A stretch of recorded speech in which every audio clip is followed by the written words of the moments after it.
Сәлеметсіздер ме, құрметті 8-ші сынып оқушылары. Бүгін бізде қазақ тілі пәнінен бөлім бойынша жиынтық бағалау. Біз сіздермен театр өнері және мәдениеті бөлімін өткен болатынбыз.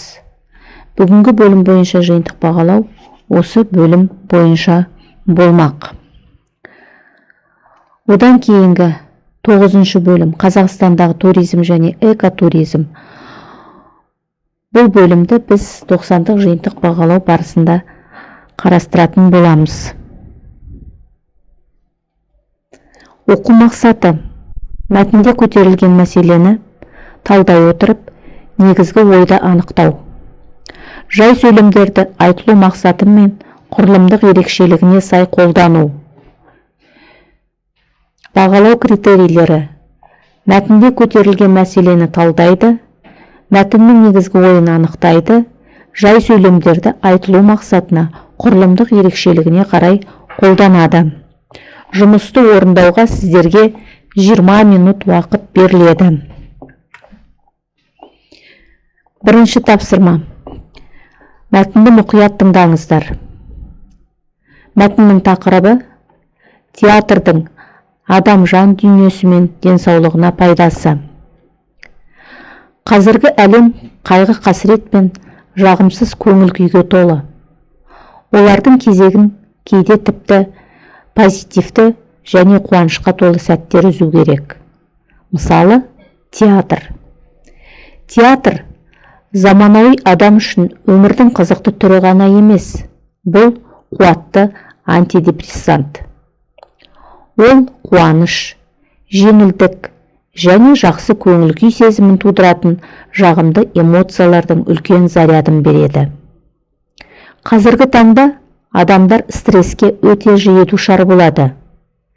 Қоғамдағы мәселелер мен жұмыстағы түйткілдер жүйкені жұқартып, миды шаршатады. Ал соңында уайымға ерік берген адам өз эмоциясынан аулаққа кете алмай қалады. Театрға үзбей баратын адам депрессиядан айыға алады. Танымал театрлардың антидепрессант аталатыны да осы. Бұндай театрлардың қатарында әлемге әйгілі Ленком театры көш бастап тұр. Бұл туралы Ғабит Мүсірепов атындағы Қазақ мемлекеттік академиялық балалар мен жасөспірімдер театрының баспасөз хатшысы Айзада Болат айтты. Театр нағыз өнердің ордасы. Сергу үшін барасың да рухани байып қайтасың. Адамға эмоциялық көңіл күй тарту ететін актерлер де бар шеберліктерін салып, өз энергияларын сахна төрінде жұмсайды. Осылайша жұмыс пен үйде болатын мәселелерден демалып қайтуға болады.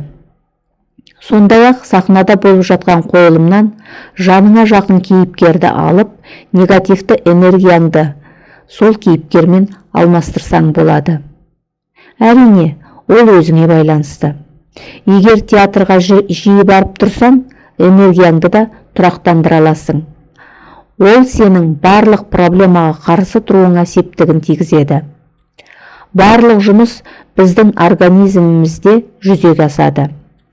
Егер адам позитивті көңіл күйде жүретін болса, организмде серотонин гормоны бөлінеді.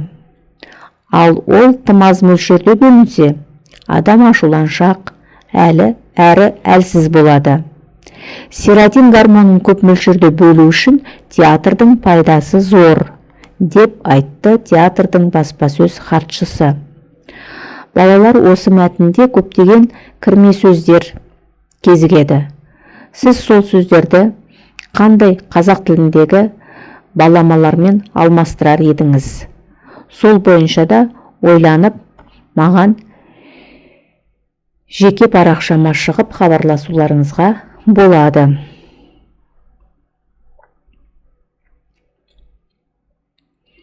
Бірінші тапсырма бойынша сіздер бірінші мәтінде қандай мәселелер көтеріледі? Ол мәселелер бойынша сіздің көзқарасыңыз қандай? Мәтіннің негізгі ойы қандай деген 3 сұраққа жауап жазасыздар. Дескриптор мәтіндегі мәселелерді талдайды, өз көзқарасын білдіреді, мәтіннің негізгі ойын анықтайды. Екінші тапсырма. Бұл жерде сіздерге үзінді беріліп отыр. Театр мәдениеті туралы. Осы үзіндіні әрқайсыңыз өз беттеріңізбен оқып танысыңыздар. Содан кейін төмендегі тапсырмаларды орындайсыздар. Бірінші, жай сөйлемнің айтылу мақсатына қарай түрлерін мәтін ішінен анықтаңыз. Яғни сіздер осы жерде жай сөйлемнің 4 түріне мысалдар жазасыздар. Мәтіннен алуларыңызға болады. Екінші, жоғарыдағы мәтінді өз ойыңызбен жалғастырыңыз. Яғни мәтінді оқып шыққаннан кейін сіздер осы мәтінді әрі қарай қалай жалғастырар едіңіздер. Мәтінді жалғастырып, өз ойларыңызбен жазасыздар. Екінші тапсырма бойынша дескриптор. Білім алушылар, яғни сіздер жай сөйлемнің айтылу мақсатына қарай түрлерін анықтайсыздар, мәтінді жалғастырып жазасыздар. Бағалау критерийлері бойынша мәтінде көтерілген мәселені талдайды деген бірінші тапсырмада сіздер